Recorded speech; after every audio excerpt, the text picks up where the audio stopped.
नमस्कार दोस्तों, कल के वादे के हिसाब से हाजिर हूं। आज सीपीओएसआई के जो एग्जाम्स हुए थे उसके पॉलिटी का क्वेश्चन सेट नंबर 2।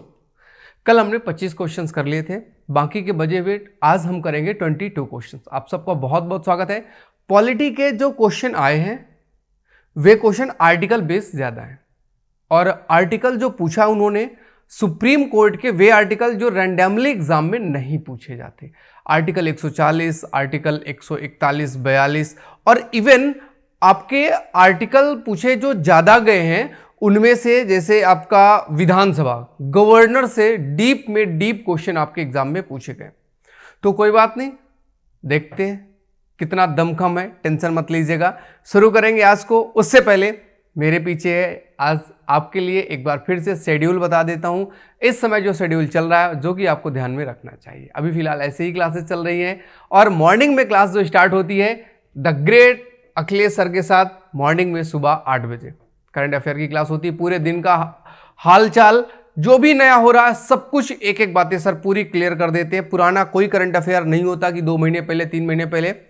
आज की जो घटनाएं हैं कल सुबह 8 बजे पूरी A to Z जितनी भी न्यूज़पेपर में, चाहे वो द हिंदू का हो, आपका टाइम्स ऑफ इंडिया का हो या फिर PIB का हो, आपका जो PRS भारत है, PTI इंडिया, कोई भी साइट है, सारी साइट्स का कवर करके सर आपको करंट अफेयर सुबह कराते हैं। इसके बाद नंबर आता है रीजनिंग में अजय सर का। रीजनिंग में अजय सर की क्लास होती है 9 बजे और बेहतर लॉजिकल रीजनिंग के साथ आप मुलाकात करिएगा। और इसके बाद 11 बजे से होती है महिमा मैम की क्लास और महिमा मैम के साथ आप कीजिएगा इंग्लिश 11 बजे से। 12 बजते ही खाना खाते जाइएगा और साथ ही साथ करते जाइएगा कंप्यूटर की क्लास, क्योंकि हाथ में मोबाइल चल रहा है तो कंप्यूटर भी चाहिए और कंप्यूटर क्लास मिलेगी धीरेन्द्र सर के साथ। और अगर सपना है कंधे में स्टार UPSI बनने का तो निखिल सर के साथ मुलाकात करेंगे 2 बजे हिंदी की क्लास में और 4 बजे राकेश सर के साथ, जिनका CDS CPO, तो CPO में तो अभी ये कोई दिक्कत है नहीं क्योंकि इतना इंग्लिश है ही नहीं तो कोई दिक्कत नहीं है। बट CGL में CHSL में इंग्लिश तो बहुत ज़्यादा है और मेंस में मैथ से भी ज़्यादा इंग्लिश है, तो उनके लिए सर के साथ मुलाकात कीजिएगा 4 बजे। और फिर सीधे बंदा हाजिर है शाम को 6 बजे स्टैटिक GK के क्वेश्चंस लेकर। उसके बाद 7:30 बजे घनश्याम सर की क्लास होती है, 10 बजे मैम की वोकैब की क्लास होती है। बट अभी फिलहाल आप जहाँ पर मौजूद हैं यहाँ पर हम बात करेंगे CPOSI के क्वेश्चंस की। चलिएगा, पहला क्वेश्चन आपके सामने रखता हूं, देखते हैं कितने लोग इसका कमेंट्स में आंसर करते हैं। कमेंट जरूर करते जाइएगा, आंसर करते जाइएगा और हाँ, वीडियो पसंद आए तो लाइक जरूर कीजिएगा। पहली बार आए हैं तो चैनल को सब्सक्राइब जरूर करें। चलो भाई फटाफट पहला क्वेश्चन। भारत के राष्ट्रपति संसद सदस्यों की निर्भरता के प्रश्न पर किससे परामर्श से निर्णय लेते हैं? मान लीजिएगा कि कोई एक सांसद है, उसको क्या किया गया, उसको हटाना है। शब्द क्या यूज है? निर्भरता, डिस्क्वालिफिकेशन वाली जो बात है यहां पे इंग्लिश में देख लेते हैं। डिस्क्वालिफिकेशन है। डिस्क्वालिफिकेशन के आधार पर प्रश्न किससे करेंगे, किससे परामर्श लेंगे? डिस्क्वालिफिकेशन का मतलब कि अब वो निर्योग्य हो गया, अब वह सांसद रहने के योग्य नहीं है, तो ऐसे में वह परामर्श किससे करेंगे ये यहां पर पूछा गया है और आपको इसी का आंसर करना। फटाफट आंसर करते जाएंगे भाई, जितने भी लोग देख रहे हैं किसी को रुकना नहीं है, रुकना नहीं, झुकना नहीं, बढ़ते जाना है, बढ़ते जाना है। चलो कमेंट करो फटाफट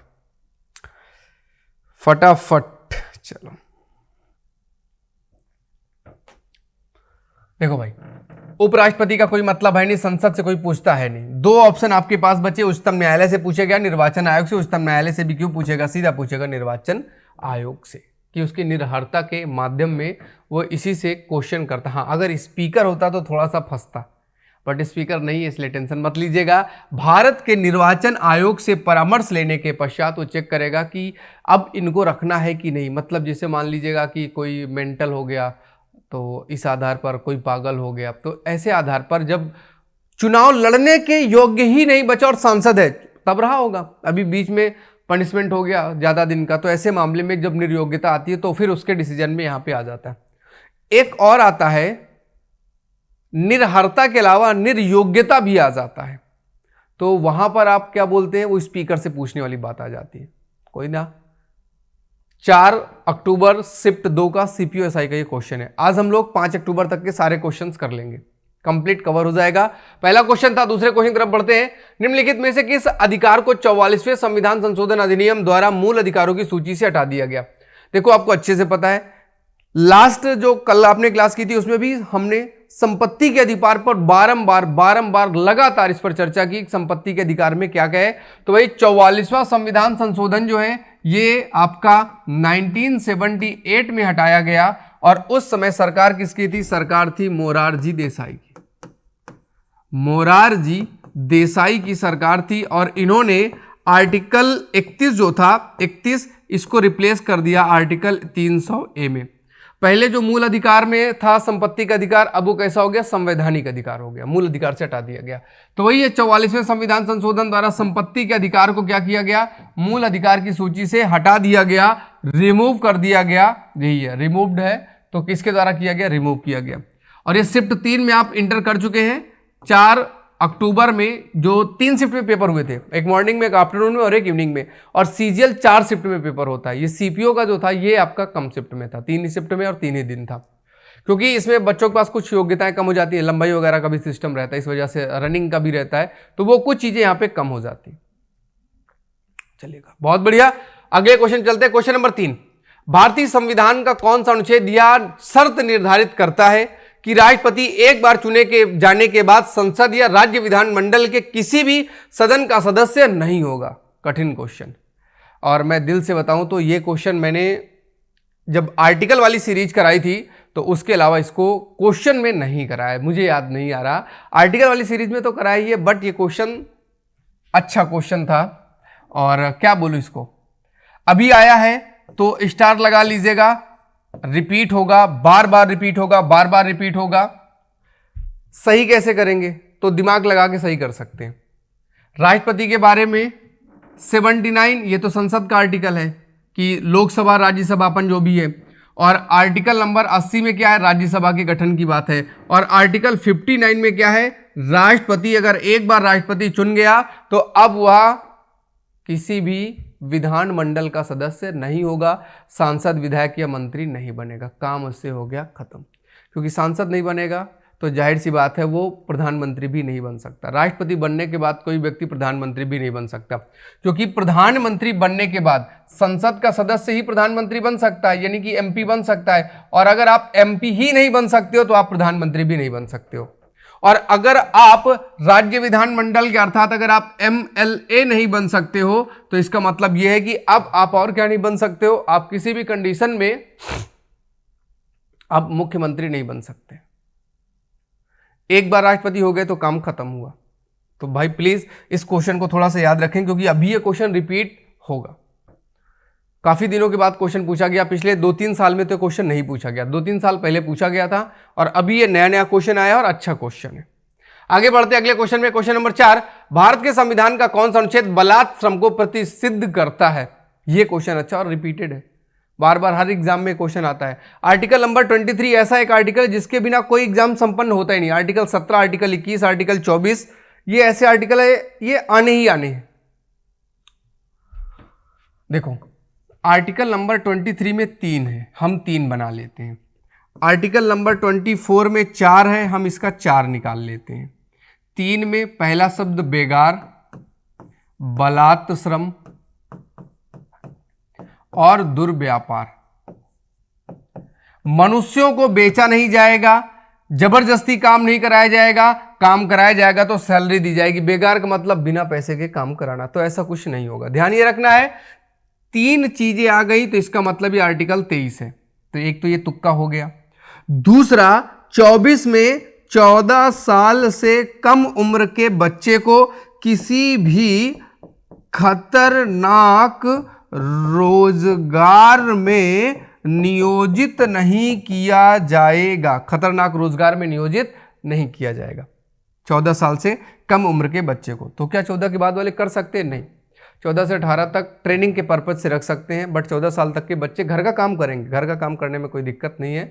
बाहर का फैक्ट्री, खदान, माइंस में जहाँ बड़ी बड़ी फैक्ट्री लगी हैं, सरिया सीमेंट का काम हो रहा, लोहे का काम हो रहा, बड़ी बड़ी मशीनें, तो ऐसी जगहों पे काम नहीं करेगा। घर का काम करेगा, साफ सफाई का काम कर लेगा, पापा के साथ फुलवारी में जाके काम कर सकता, वो उसका कोई मनाही नहीं है। तो बस यही था। अभी कुछ और आर्टिकल, जैसे आर्टिकल 22, इसमें कहा गया कि अगर आपको गिरफ्तार किया जाएगा तो 24 घंटे के अंदर मजिस्ट्रेट के सामने लिए जाया जाएगा, रीजन बताया जाएगा और इसके अलावा आपको मनपसंद वकील से मिलने की छूट दी जाएगी। आर्टिकल नंबर 20 में क्या है, आपको अपराधी तब मानेंगे जब आपने गलती किया, किसी कानून को तोड़ा तो ही आपको सजा मिलेगी, आपने किसी कानून को नहीं तोड़ा, कोई आपने गलती नहीं की तो आपको कोई सजा नहीं मिलेगी। जैसे मान लीजिएगा कि 2010 में किसी ने मोबाइल फोन में किसी को गाली दे दी, तो 2010 में मोबाइल फोन में गाली वाला कोई सिस्टम नहीं था, वो कानून के तहत कोई अपराध नहीं था, तो तब कोई सजा नहीं। अब वो केस आज आप लेके आ जाओ कि इन्होंने हमको 2016 में गाली दी थी, तो ऐसे मामले में कोई सजा उस आदमी को नहीं मिले, क्योंकि 2016 में या 2004 में कोई कानून नहीं था उसके लिए। तो आज अगर कोई कानून है उसको आप तोड़ते हो तो आपको सजा मिलेगी, लेकिन ये दीवानी मामले में, क्रिमिनल केस में बीच में भी सजाएं बनाई जा सकती हैं कि आपने पहले गलत किया था तो अभी आपको ये वाली सजा मिलेगी। क्रिमिनल वाले केस में बाद में भी सजा नहीं बनाई जा सकती है।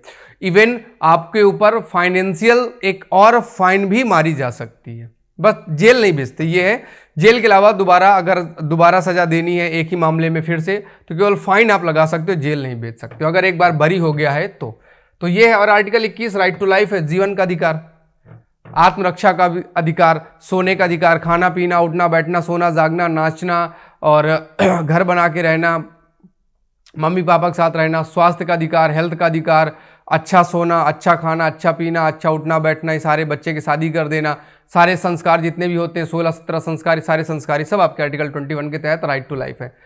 राइट टू प्राइवेसी इसी में आपका आ जाता है। तो ये मुझे लग रहा पूरा मूल अधिकारी कर दिया। चलिए कोई बात नहीं, चलते अगले क्वेश्चन में। क्वेश्चन नंबर 5 देखते हैं। भारत के संविधान की किस अनुसूची में दल बदल के आधार पर विधायक की निर्भरता के प्रावधान किए गए? दल बदल ये किसके पास आ जाता है? ये आ जाता है स्पीकर के पास पावर, दल बदल वाला। कि अगर मान लीजिएगा कि मैंने बीजेपी की पार्टी से टिकट से चुनाव जीत गया और कुछ दिन के बाद मैं बीजेपी का जीता था, मैं कांग्रेस में चला जाऊं तो मेरी सदस्यता समाप्त हो जाएगी। इसलिए ये बनाया गया था ताकि सांसद इधर के उधर ना जाए, जिस पार्टी के चुनाव जीते उसी पार्टी में बने रहें, इसलिए ऐसा किया गया था। तो ये कब था? ये किया गया 1985 में, 52 नंबर के संविधान संशोधन द्वारा इसको किया गया। कब जोड़ा गया? ये 10वीं अनुसूची में जोड़ा गया। 10वां कहाँ है? ए इज द करेक्ट आंसर। 10वीं अनुसूची में इसको जोड़ा गया था। किसमें जोड़ा गया? 10वीं अनुसूची में, दल बदल। हाँ, अगर 2/3 मेंबर्स एक पार्टी की दूसरी पार्टी में जाना चाहते तो चले जाएंगे, फिर कोई दिक्कत, फिर उनके ऊपर दल बदल नहीं लगा, वो सांसद बने रहेंगे। जैसे मान लीजिएगा कि बीजेपी ने कहा कि आज ये वाली वोटिंग करनी है और कोई आदमी वोटिंग करने नहीं आया तो उसके ऊपर भी दल बदल लग सकता है, क्योंकि वो वोटिंग करने नहीं है, इसका मतलब वो नहीं चाहता कि वो इस पक्ष में, अर्थात वो अपनी पार्टी के पक्ष में नहीं, और जब वो अपनी पार्टी के पक्ष में नहीं है तो उसकी सदस्यता समाप्त हो जानी चाहिए, क्योंकि अब वो दूसरी पार्टी में चला गया होगा, इसीलिए नहीं है, इसीलिए अपनी पार्टी का कहना नहीं मान रहा।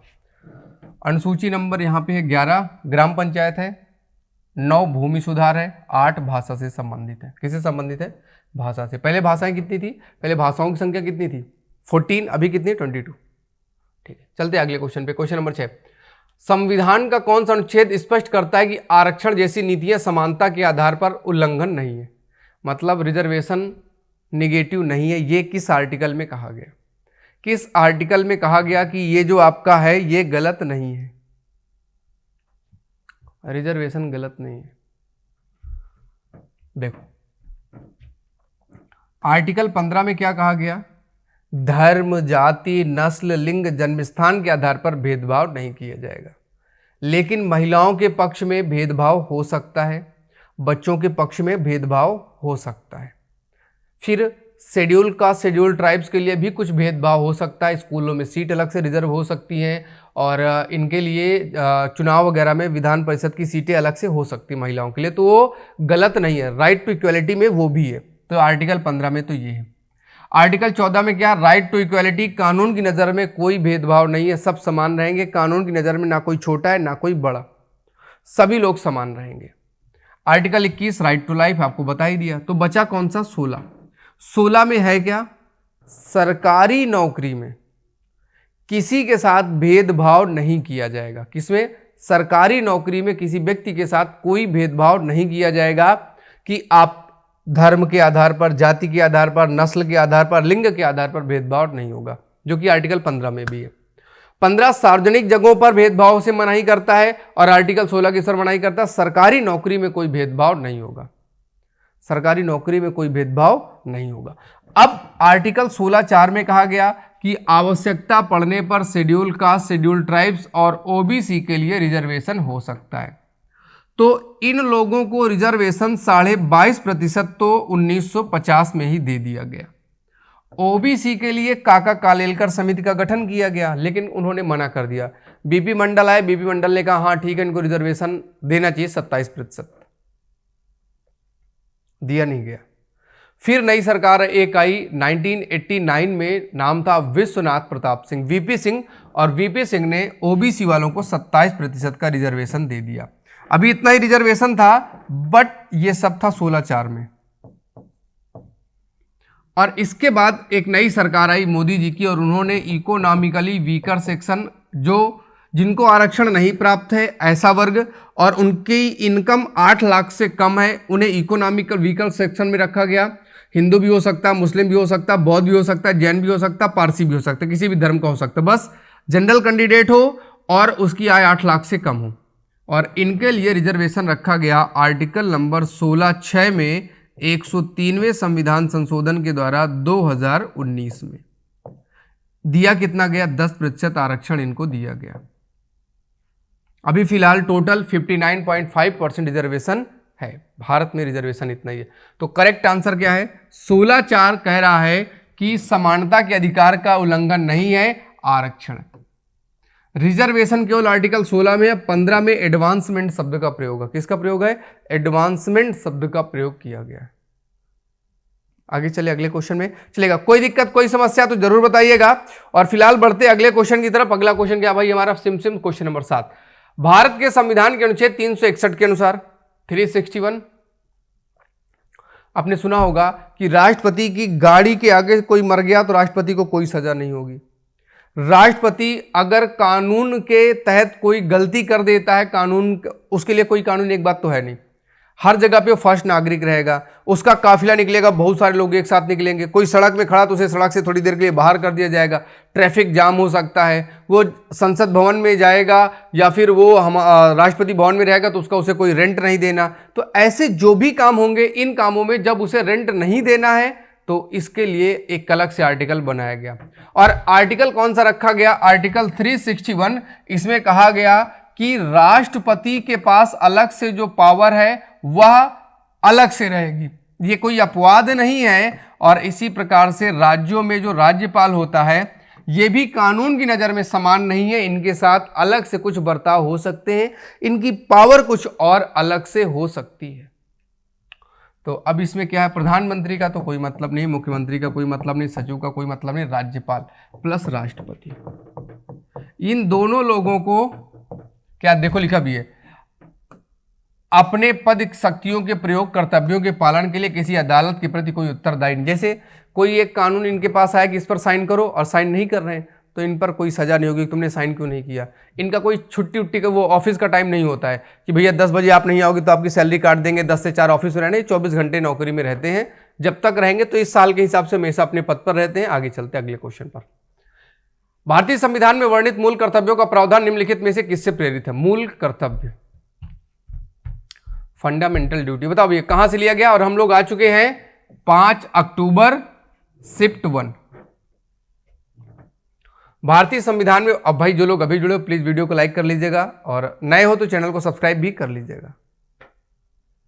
कहां से लिए गए मूल कर्तव्य? यूएसएसआर से लिए गए। किसकी रिकमेंडेशन पर? सरदार स्वर्ण सिंह समिति की सिफारिश पर लिए गए। फ्रांस के संविधान से गणतंत्र लिया गया है। कनाडा के संविधान से संघात्मक व्यवस्था ली गई है, फेडरल सिस्टम। अमेरिका से क्या लिया गया है? मूल अधिकार लिया गया है, फंडामेंटल राइट लिया गया। वैसे तो बहुत कुछ लिया गया है, बट एक शब्द जो सबसे ज़्यादा पूछा जाता है, संयुक्त राज्य अमेरिका से न्यायिक समीक्षा ली गई है, संयुक्त राज्य अमेरिका से उपराष्ट्रपति का पद लिया गया, संयुक्त राज्य अमेरिका से प्रस्तावना ली गई है, न्यायिक समीक्षा, फंडा और क्या बोलते हैं वित्तीय आपातकाल लिया गया। तो बहुत सारी चीज़ें जो यहाँ से ली गई हैं, आता जाता रहेगा, टेंशन नॉट। आगे चलते अगले क्वेश्चन में, क्वेश्चन नंबर 9। भारतीय संविधान द्वारा अनुच्छेद 368 के अनुसार कितने प्रकार के संशोधनों का उल्लेख है? संशोधन कैसे होगा? एक संशोधन तो होगा केवल संसद कर दे,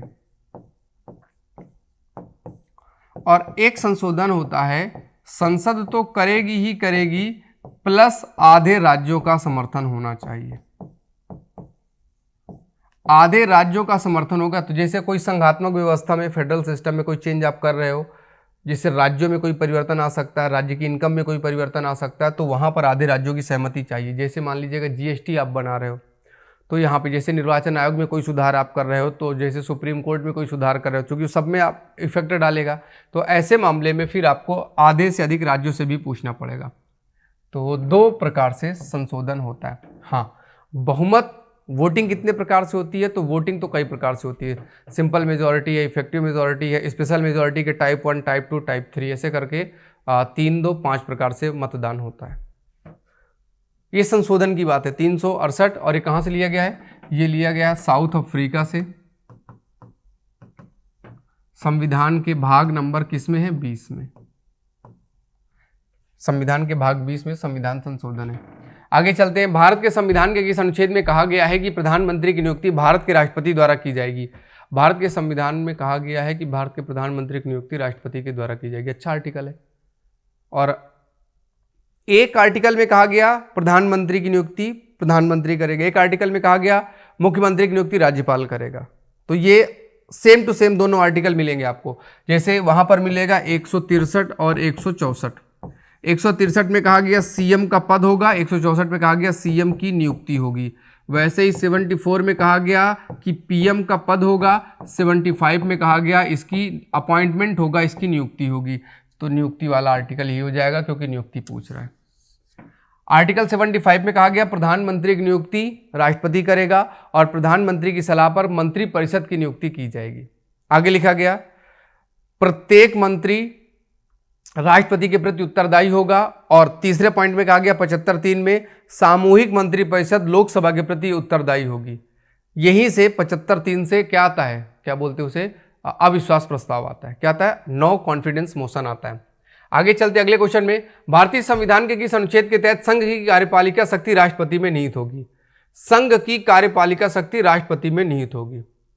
आर्टिकल 55 में इलेक्शन का प्रोसेस। आर्टिकल 53 में कहा गया संघ की कार्यपालिका का प्रमुख होगा, भारत का प्रथम नागरिक होगा, तीनों सेनाओं का सर्वोच्च सेनापति होगा। 58 में कहा गया इसके पास क्या क्वालिफिकेशन होनी चाहिए राष्ट्रपति बनने की। 56 में कहा गया इसका टेन्योर कितना होना चाहिए, कार्यकाल कितने दिन का इसका होगा। आगे चलते हैं। केंद्र द्वारा राज्यपाल की नियुक्ति भारत के संविधान के किस विशेषता से संबंधित है? केंद्र सरकार राज्यपाल की नियुक्ति करेगी। आर्टिकल नंबर 155 में कहा गया कि राष्ट्रपति नियुक्त करेगा। और यह सिस्टम कहां से लिया गया? कनाडा से लिया गया है। कनाडा से क्या लिया गया है? फेडरल सिस्टम लिया गया है, संघात्मक व्यवस्था, संघीय प्रणाली। संघात्मक व्यवस्था यानी कि केंद्र और राज्य मिलकर काम करेंगे, उसे संघात्मक व्यवस्था कहा जाता है।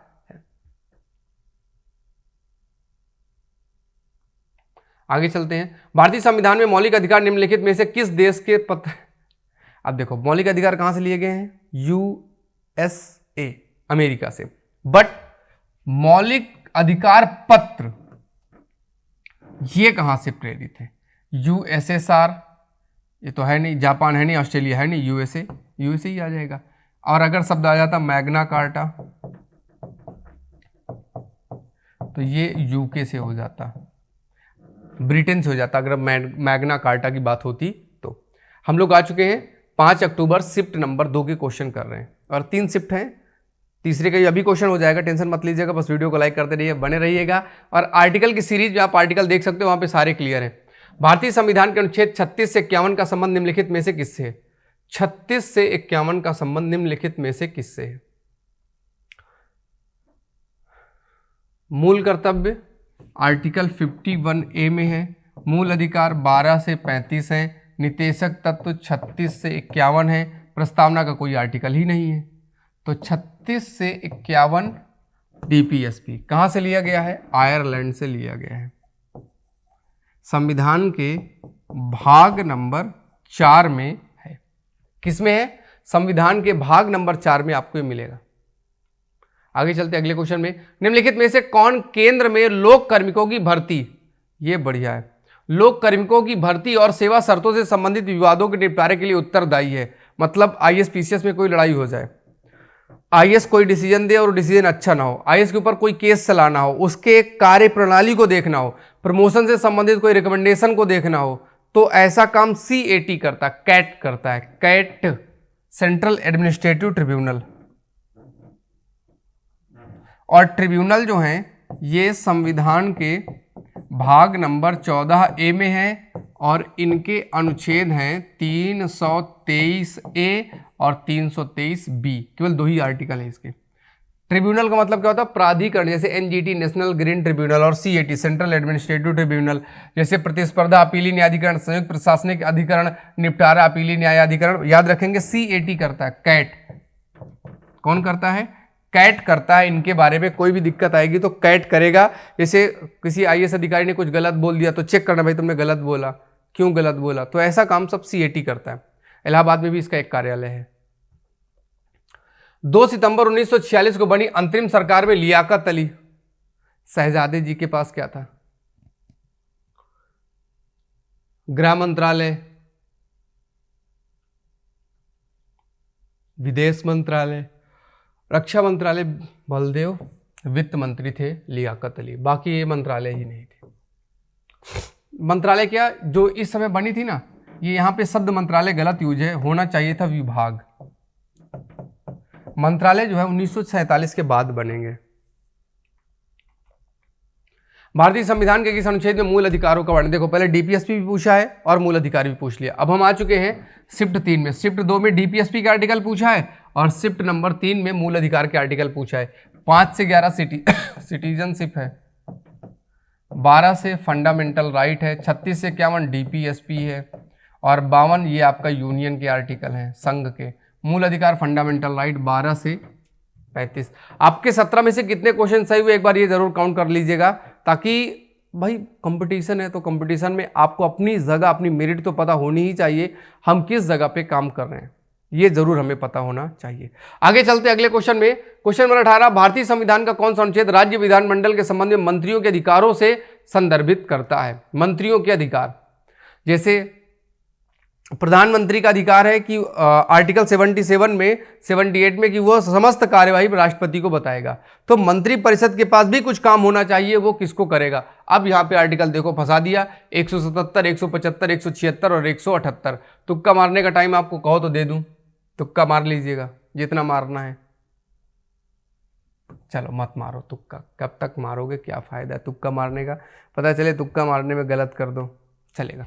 आगे चलते हैं अगले पॉइंट पर।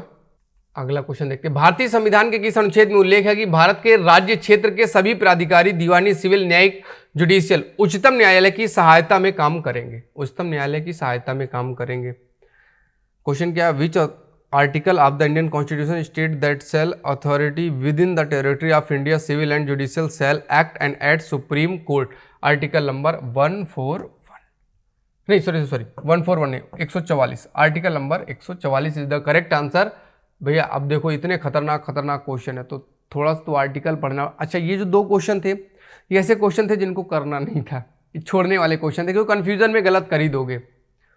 आगे चलते अगले क्वेश्चन में, भारत के संविधान का निम्नलिखित में से कौन सा अनुच्छेद संघ और राज्यों के लिए लोक सेवा आयोग की स्थापना। लोक सेवा आयोग की स्थापना आर्टिकल 315, ये इनका कार्य अवधि है, कितने दिन तक काम करेगा, कैसे हटाया जाएगा, ये सब इनका है। लोक सेवा आयोग यानी कि यूनियन पब्लिक सर्विस कमीशन। गठन 312 के तहत आयोग चाहे राज्य का हो, केंद्र का हो, Union Public Service Commission, UP Uttar Pradesh Public Service Commission, ये आर्टिकल 315 के तहत ही बनेंगे। आगे चलते अगले क्वेश्चन में। अगला क्वेश्चन क्या है, नई दिल्ली में गणतंत्र दिवस परेड के दौरान सलामी कौन लेता है। कौन सलामी कौन लेता है, राष्ट्रपति, राज्यपाल, मुख्य न्यायाधीश, प्रधानमंत्री, कौन लेता है भैया, कौन, यस कौन लेता है सलामी, सलामी सलामी सलामी सलामी, राष्ट्रपति। आखिरी क्वेश्चन है, सारे क्वेश्चन यहां पे हमारे कवर हो जाते हैं। भारतीय संविधान में द्विसदनात्मक विधायिका क्या है। यह 3 सदनों वाला विधायक निकाय, 2 सदनों वाला विधायी निकाय, 1 सदन वाला, 4 सदन वाला।